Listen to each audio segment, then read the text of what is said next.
When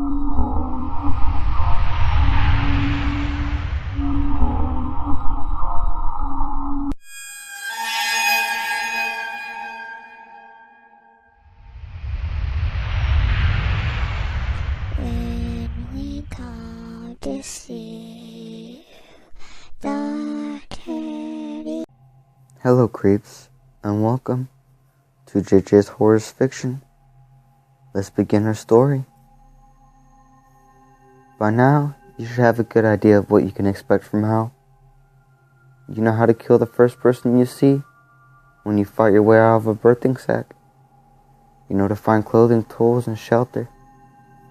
You know that no matter what you do, how well you do, someday it's back to being fresh meat. This is the biggest city you can imagine. Tribes fight and die for territory, and taking a wrong turn is a fucking death sentence. You get a feel for where you should and shouldn't go. Eventually, develop the kind of street smarts you need to stay a resident for more than a day. Even so, there are places in this that you should know about. Let's do a little sightseeing. A tour of hell. Maybe the advance warning will do you some good. Skin Street. Allow me to tell you about the first time I saw Skin Street. I dropped out of my birthing sack and onto the road, stood straight back up, and got myself ready to fight. Nobody was there. Not one single person was out on the street that stretched for miles in either direction. I relaxed a little and took a long look around. Most of the street in this are a labyrinth network of buildings. You spend most of your stay in hell, paranoid that just around the next corner there's someone ready to beat you down. Skin Street isn't like that. It's a single straight line with only the rain and the darkness to hamper visibility. I felt more vulnerable there than I felt in any other part of this. You ever walked into a wide, empty space and suddenly feel exposed? Yeah, imagine also being naked, unarmed, and in hell. Still, I knew what I was supposed to do. The first step was to find some clothing. That's where I learned how Skin Street got its name. Every building, every busted street light and gas lamp was decorated with flayed skin. I've been in hell long enough by that point to not be too freaked out. But I'd be lying if I said it didn't affect me. In a fucked up kind of way, it reminded me of Christmas. You know, people hanging brass and lights from their houses. That sort of thing. I remembered the time I spent with my family, with my kids on Christmas morning. Feelings like that get you killed. I pushed them back down and pulled some scraps from the nearest building. If somebody was going to leave clothing material lying about, I may as well take it, right? I didn't know it at the time, but every step I took on the Skin Street was being watched. When the attack came, I didn't even get a glimpse of the guy. Bang! My skull fractured from an expert swing of a club. Whoever hit me went from my eyes the second I hit the floor. Stuck his finger right into my sockets. I was blinded and crying like a baby when he started to peel away my skin. There's a thing. Some people are fucked up, even by hell standards. The loners, serial killers, stalkers, and psychos all make their way to Skin Street. In the end, most of the damn is the whole body of a kill, but the Skin Street people like to take trophies. They leave their ornaments out as bait for the ignorant skulling in the shadows and waiting for the best moment to ambush. If you find yourself on Skin Street, you're going to have to think fast. Forget clothing. Just grab a rock, piece of wood, or anything else you can use as a weapon. Stay out of the shadows. Keep checking behind you and get out of there as quickly as you can. Perdition Farms. You're going to be chased in hell. That's unavoidable. At some point, you'll stumble into something bigger than you, or you'll find yourself outnumbered. Forget about a fair fight. If somebody can take you down without you fighting back, you bet that's what they'll do. It's easy to lose focus when you're running for your life. You can forget to pay attention to your surroundings. That, my friend, is a big mistake. The outskirts of permanent farms are littered with billboards. They promise free foods and safety to anybody fucking stupid enough to believe them. The tribes that fight over the particular territory like to hard people off the streets and into the industrially complex they call home. The good news is that those tribes won't kill you. The bad news is that they'll be big fans of taking people alive. They got a project, you see. Been working on it for as long as I can remember. I couldn't tell you who originally decided that hell should have the organized food production. Only that the idea stuck, and that over the years, countless tribes have taken it upon themselves to try and make them dream a reality. Get yourself captured by them, and you can look forward to a bit of slave labor. For the most part, the Persian farm tribes try to make use of the birthing pods as a source of food. They force their slaves to harvest them from the walls, grind them up in industrial vats, mix them with blood, body parts, rainwater, and anything else that could conventionally make a broth.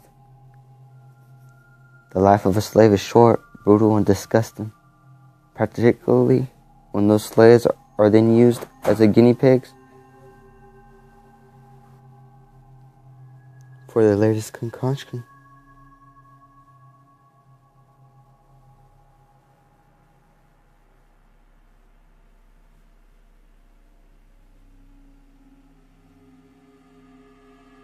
You see, atomic fluid can be drunk. If you disparate through drinking too much, it's guaranteed to make you empty your stomach. Every available orifice. The flesh of the sack is a different matter, though. I couldn't tell you exactly what the birthing sacs are. Some people say they're actually flesh, while others swear they're more like fungus. What I do know is that they repair themselves over time. You eat some of their flesh, and over the next few days, you'll grow a new birthing sac inside you. It's a small mercy that you won't live long enough to see it break, though. Your skin, you'll be dead shortly after your stomach bursts. If you're lucky, your days as a slave will end. When a tribe decides they want some real meat, they're not stupid enough to test or brute themselves. Not when there's no shortage of slaves in hell. Look, I can't force you to stay out of Perdish Farm. I can only offer advice, and my option. If you think you're being herded there, it's better to take whatever to hand and cut your own throat. I'll take fresh meat stabs 100 times before spending another day on the farms. The boneyard. So maybe you're thinking to yourself, hey, I'm the kind of nutjob who joined a cult. Is there anything in hell for me? If that sounds like you, the boneyard has you covered. You see, there's a certain kind of religious fanatic who really does belong in hell. I'm not talking about the old dears who bake cakes to raise money for the new church roof here.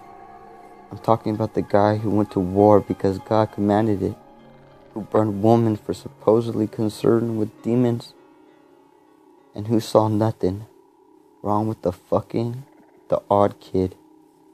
When those people get to hell, they're too thick-headed to make sense of what happened. Why face reality when you can pretend it's all just a test of the faith? They find like-minded folk in the beyond. I'm told that at one time the boneyard was a cathedral surrounded by a cemetery that stretched from horizon to horizon. Maybe that's true. I don't know. These days, it's a shanty town of temples and churches built from materials scavenged from the streets. Everywhere you look, you'll find wide-eyed zealots perching their own twisted version of the redemption and the gangs of masked men on the prowl for fresh converts.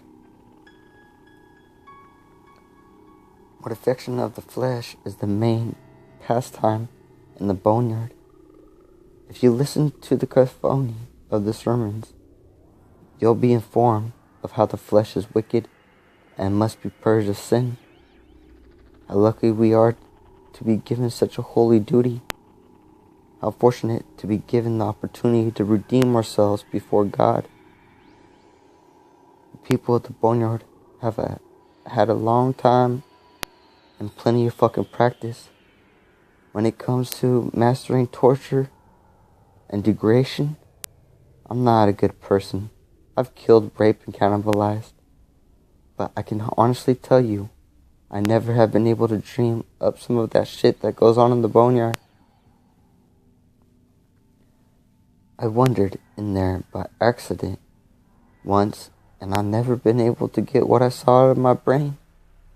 I watched the woman naked and bound, forced onto her knees and violated with iron rods. A preacher sewed his own eyes and lips shut in front of a crowd before sewing off his manhood with a piece of slate. A boy of maybe 14 was publicly crucified. A girl was drowned in shit. An older man had sharpened his flint pushed under his fingernails. I could list off 100 other atrocities that don't in the name of redemption. Stay away from the boneyard. The people there decide that hell just isn't hellish enough for their liking. Forget about redemption. Forget about God.